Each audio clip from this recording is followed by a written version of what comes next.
कल्कि आएंगे और सतयुग लाएंगे। युगावर्तन कैसा होगा, पुराणों वाला या कुछ और ही है?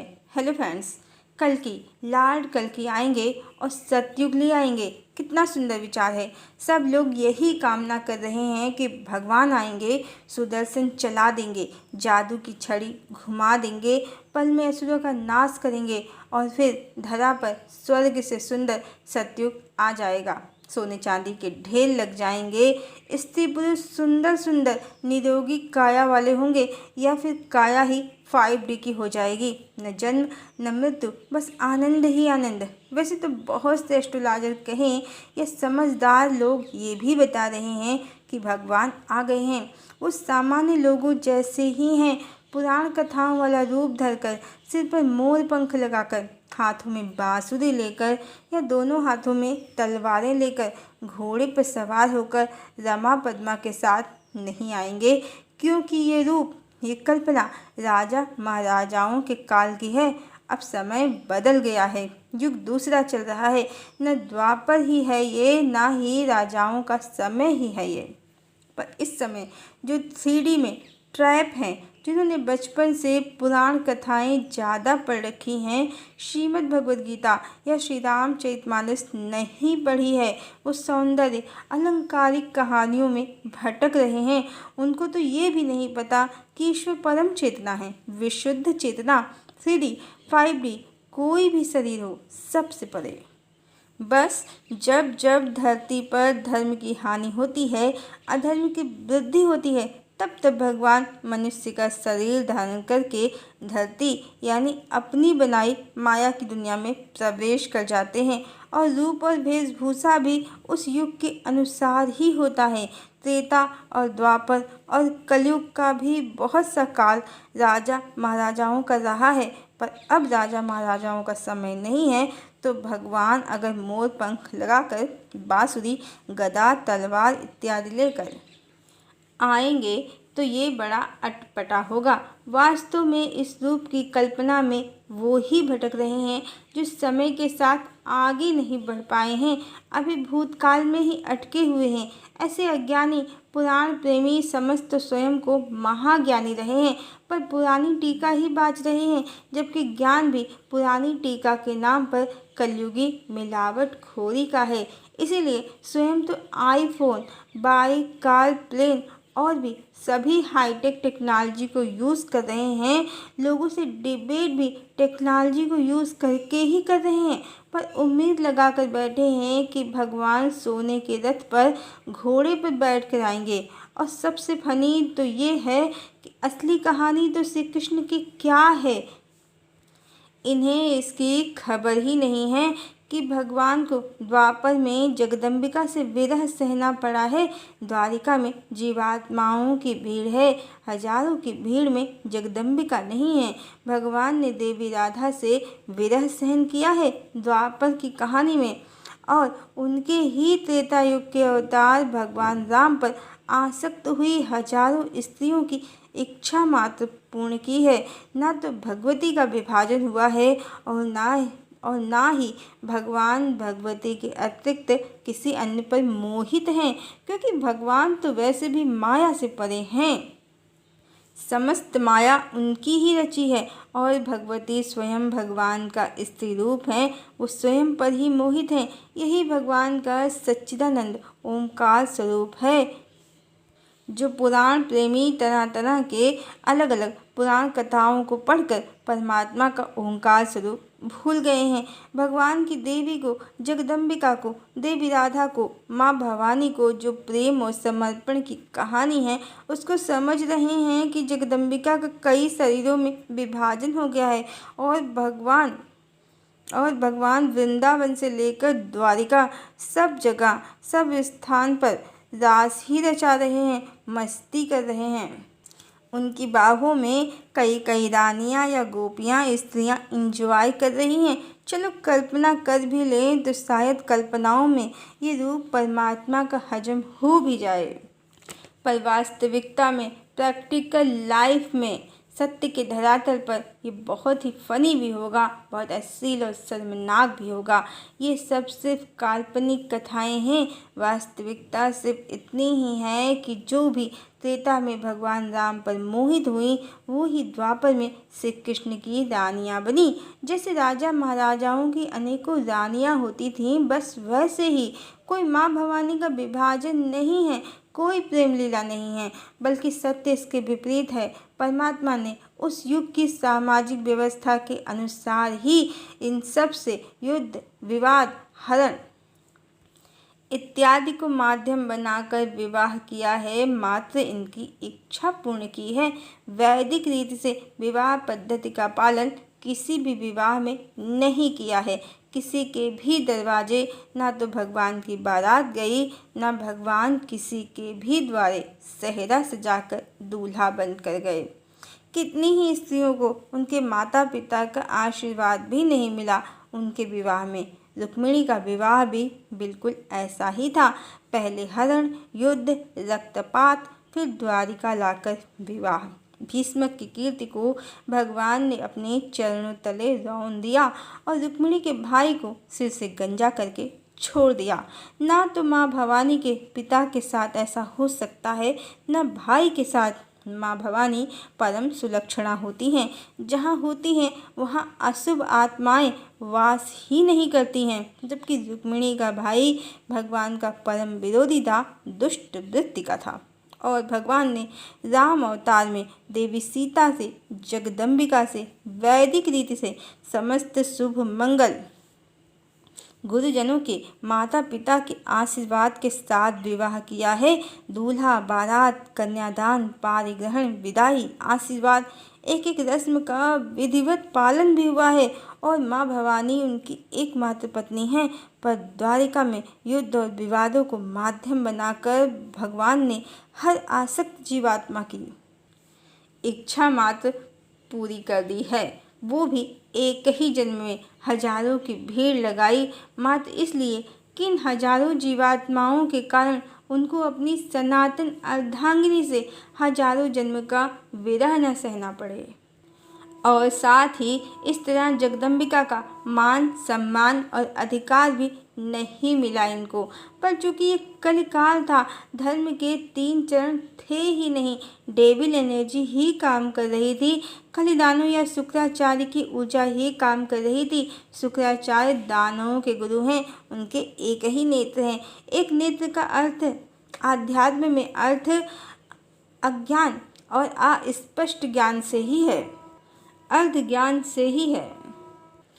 इसीलिए कलयुगी टीकाकारों ने जीवात्माओं की आसक्ति, पुनर्जन्म, इच्छा पूर्ति, कर्म के सिद्धांत, बदलती कथा और भगवान के एक पत्नी व्रत को ना समझकर, सिरे से नकार कर विवाह को ही देवी लक्ष्मी का आधार समझ लिया। प्रेम और समर्पण का अर्थ उनको पता ही नहीं था और मूर्खतावश श्री कृष्ण की सब रानियों को देवी सीता का विभाजन बना दिया और देवी राधा को तो शास्त्रों से गायब ही कर दिया। बाद में ग्रंथों में स्थान दिया भी तो कभी भक्त गोपी बना दिया और कभी उन्हें भी उनका ही विभाजन बना दिया। साथ ही नकली गोपियों की प्रेम कहानी ऐड करके परमात्मा के प्रेम, समर्पण, त्याग की कहानी का बंटा धार भी कर दिया। ओमकार स्वरूप की धज्जियां उड़ा दी और मजेदार कल्पनाएं रच डाली। जो परमात्मा सर्वव्यापी, न्यायकारी हैं, जिनके संकल्प के आधार ब्रह्मांड, अनंत ब्रह्मांड, ये अंतरिक्ष, पृथ्वी, सूर्य, ग्रह, नक्षत्र, तारे सब स्थित हैं, उनको ही अंतरिक्ष में इन स्त्रियों से किसी नकली लोक में कल्पित कर दिया और बताया कि आसमान में विरजा नदी के पार कहीं दूर, बहुत दूर इन सब स्त्रियों के साथ भगवान उस नकली गोलोक में रहते हैं। नहीं है ज्ञान, परमात्मा विशुद्ध चेतना है।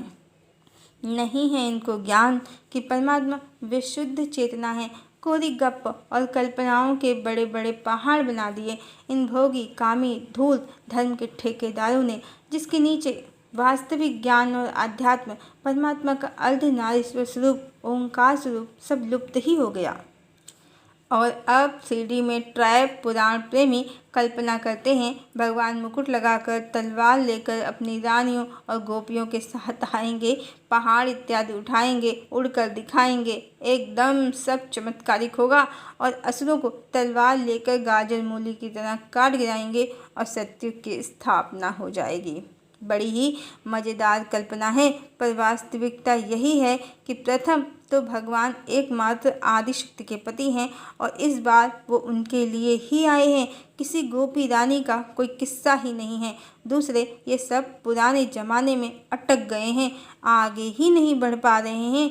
चेतना इनकी सीढ़ी में बुरी तरह से ट्रैप है। भगवान का रसिया स्त्रियों के बीच में घिरा रूप इनको इतना भा गया है कि सत्य को स्वीकार ही नहीं कर पा रहे हैं ये जो पढ़कर आए हैं और जिसकी कल्पना में खोए हैं वो सब मनोहर कहानियाँ हैं, जी बहलाने को।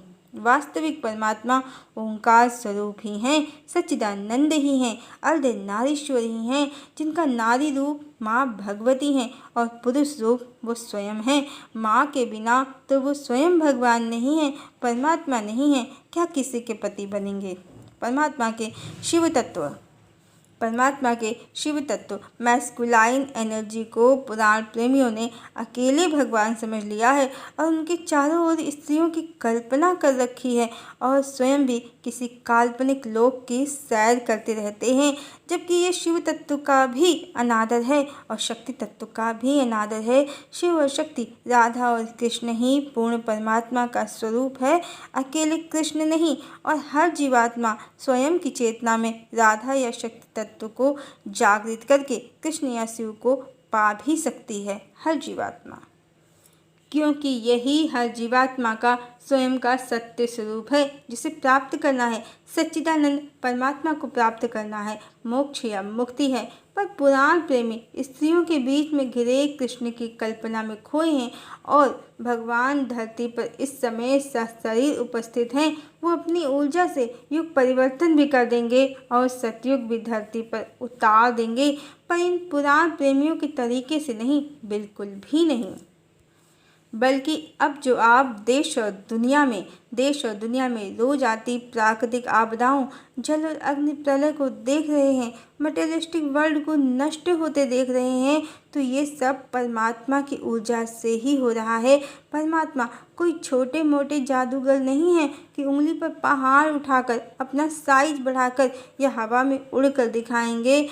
वो तो मात्र अपनी ऊर्जा से इस मटेरियलिस्टिक वर्ल्ड को भी समाप्त कर देंगे और जितनी भोगियों कामियों द्वारा रची गोपियों रानियों की अजब गजब रूप श्रृंगार काम क्रीड़ा की मस्त मस्त भगवान को जोड़कर कहानियाँ हैं, सब इस ईश्वरी आंधी में कहीं उड़ जाएंगी, बह जाएंगी, भस्म हो जाएंगी।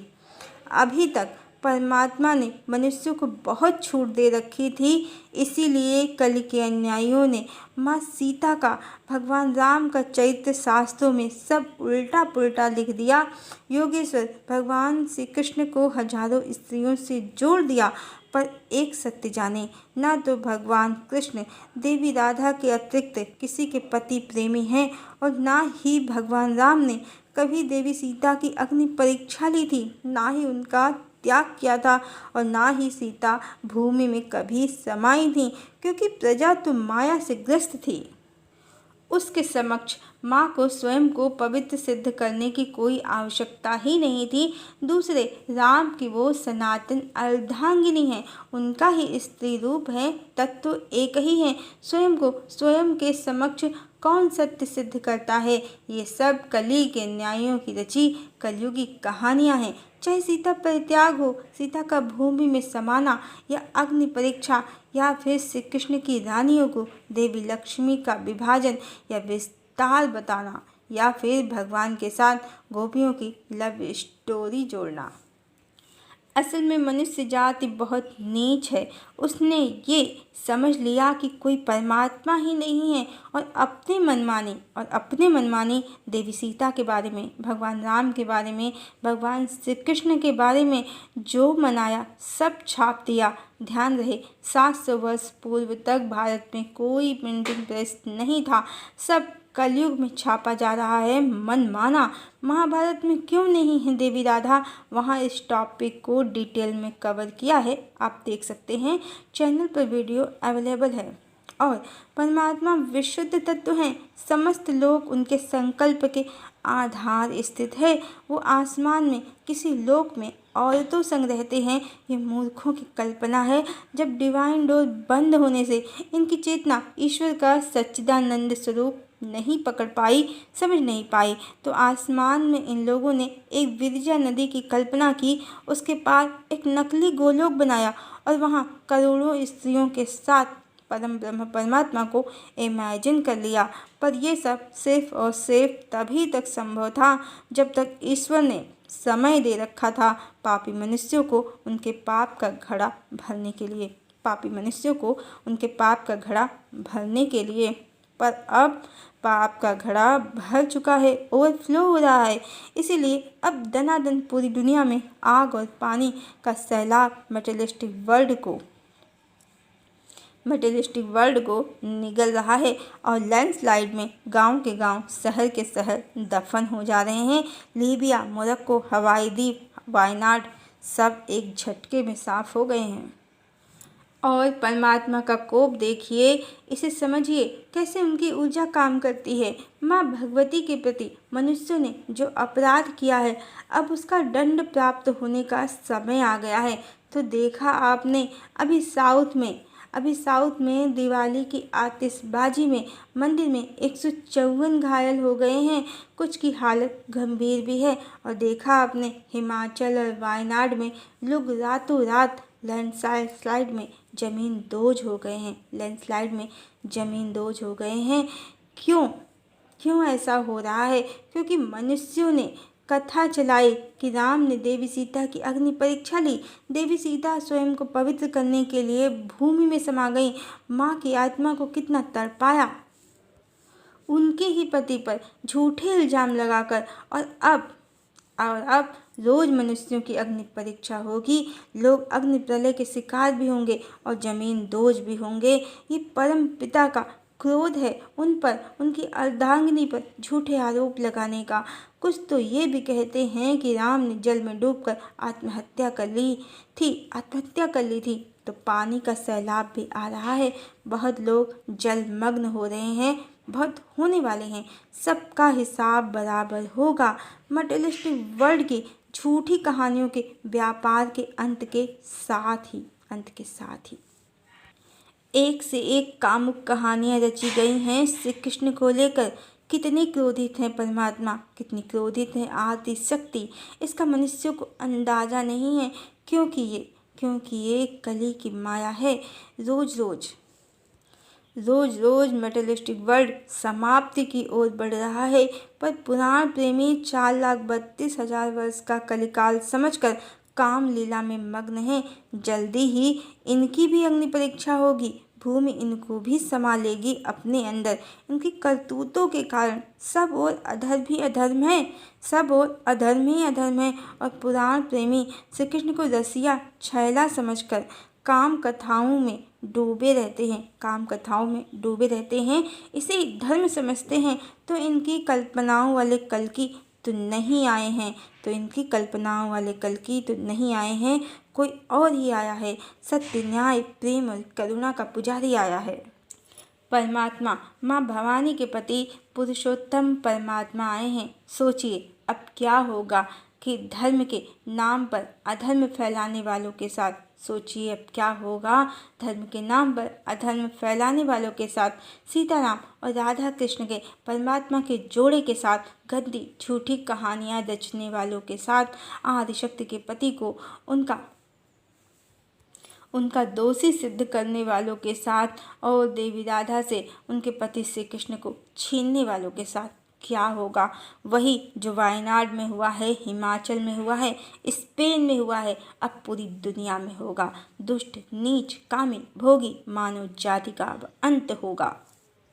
कल्कि तो आए हैं, लॉर्ड कल्कि तो आए हैं, सतयुग लाएंगे, पर पुराणों वाली कल्पना से नहीं, इसी माध्यम से। और सज्जन लोग परमात्मा का सत्य स्वरूप अर्धनारीश्वर स्वरूप ओंकार स्वरूप पूजने वाले ही सतयुग में प्रवेश करेंगे, सब नहीं। करोड़ों स्त्रियों वाला गोलोक जिन लोगों ने रचा है उनको तो नरक में ही सीट मिलेगी, वो भी कंफर्म। इस समय कलिकाल है, वो भी जो अंत की तरफ, अंत के मुहाने पर है, यानी धर्म का सिर्फ एक चरण है, वो भी बहुत कम शेष है। ऐसे में आध्यात्म के रहस्य और ज्ञान किसी को पता है ही नहीं, विरले ही जानते हैं। बस धर्म के नाम पर किस्से कहानियों का व्यापार चल रहा है और इसी धार्मिक व्यापार में से ये करोड़ों स्त्रियों वाला गोलोक प्रकट हुआ है, जहाँ परमात्मा का अर्धनारीश्वर स्वरूप, ब्राह्मिक स्वरूप अस्वीकार करके दूसरे अब्राह्मिक धर्मों की तरह परमात्मा को पुरुष मान लिया गया है और उनके दोनों भाग, वाम भाग और दाहिने भाग से श्रीदेवी भूदेवी को उत्पन्न मान लिया गया है और इस तरह भगवान की दो पत्नियां बनाई गई हैं। और इसी कल्पना को आगे बढ़ाकर और भी गोपियाँ, सखियाँ, मंजरियाँ सब भगवान के पुरुष रूप से प्रकट की गई हैं। तो ध्यान से समझें।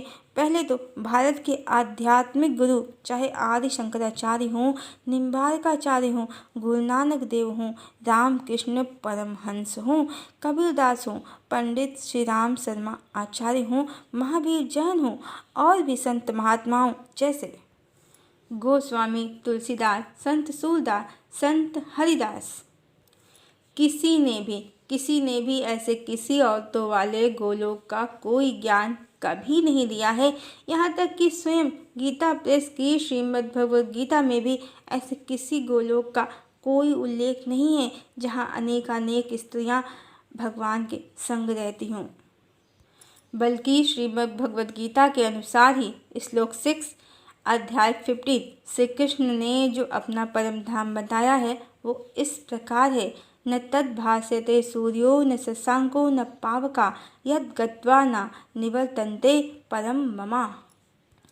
इसका अर्थ है कि मेरे परम पद को न सूर्य, न चंद्रमा और न अग्नि ही प्रकाशित कर सकती है। जिसको प्राप्त होकर जीव लौट कर संसार में नहीं आते हैं, वही मेरा परम धाम है। न कोई विरजा नदी है, न कहीं कोई स्त्रियां हैं। परमात्मा का परम लोक परम गति है, परमात्मा में विलीन हो जाना है। वास्तव में ये जो करोड़ों स्त्रियों वाला गोलोक आजकल जो भारत के साथ साथ सारी दुनिया में घूम रहा है, ये पश्चिम से आया है। वहीं की एक संस्था इसे सारे विश्व में घुमा रही है और भगवान श्री कृष्ण के नाम पर घोर अधर्म संसार में फैला रही है।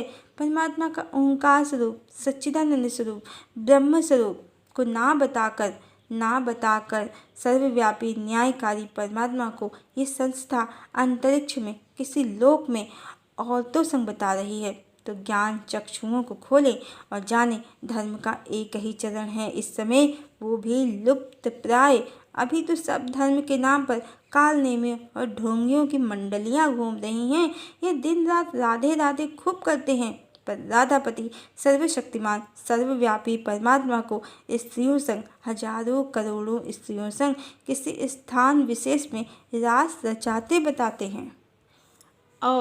और यदि इस संस्था की डिटेल निकालें तो पता चलेगा इसके अंदर इसके कर्ता धर्ता जिस लोग हैं, इनका काम है ब्रह्म पर आधारित सनातन धर्म को इस्लाम और ईसाई धर्म की तरह अब्राह्मिक बनाना, परमात्मा का अर्धनारीश्वर स्वरूप ओंकार स्वरूप मिटाना, ईश्वर को पुरुष बताना और स्त्रियों को उसके कंट्रोल में बताना। तभी तो आदिशक्ति देवी राधा जो त्रिपुर सुंदरी हैं, भगवती हैं, वो रास मंडल की गोपी बनकर रह गई हैं। जो समस्त शक्तियों की अधिष्ठात्री हैं, माँ भगवती हैं, वो रास मंडल की प्रमुख गोपी बनकर रह गई हैं। तो ऐसे लोगों को तो कल की भगवान कभी समझ में आएंगे नहीं। और सबसे मज़ेदार बात, आज जब सब तरफ युगावर्तन की बात हो रही है तो भारतीय बाबाओं और इस पाश्चात्य संस्था को मानने वाले कह रहे हैं कि अभी तो कलयुग शुरू हुआ है, अभी तो सब तरफ धर्म ही धर्म है।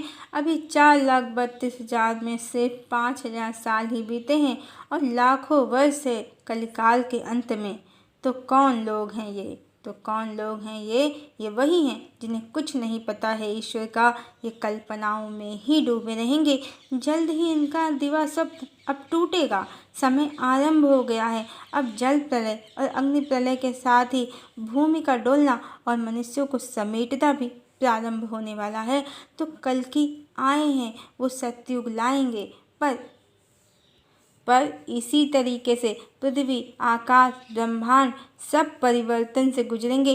पुराणों वाले छैला भगवान नहीं आए हैं, सच्चिदानंद पुरुषोत्तम परमात्मा धरा पर आए हैं। देवी राधा के पति, आदिशक्ति के पति, सीतापति राम धरा पर आए हैं। इस बार एक रावण थोड़े ही मारना है उन्हें।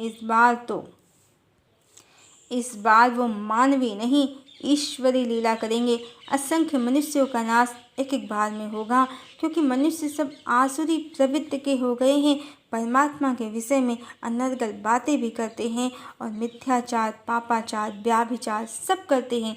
आदिशक्ति सीता ने तो कभी कोई परीक्षा नहीं दी है, पर अब उनके बारे में, उनके पति के बारे में, चाहे राम अवतार हो या कृष्ण अवतार, जो भी नालायक मनुष्यों ने मिथ्या कहानियाँ फैलाई हैं, आदिशक्ति अब सबकी अग्नि परीक्षा लेंगी।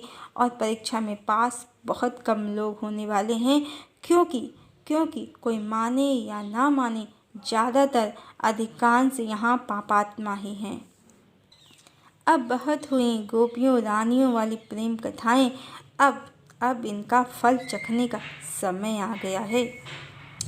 अब दंड प्राप्त करने का समय आ गया है।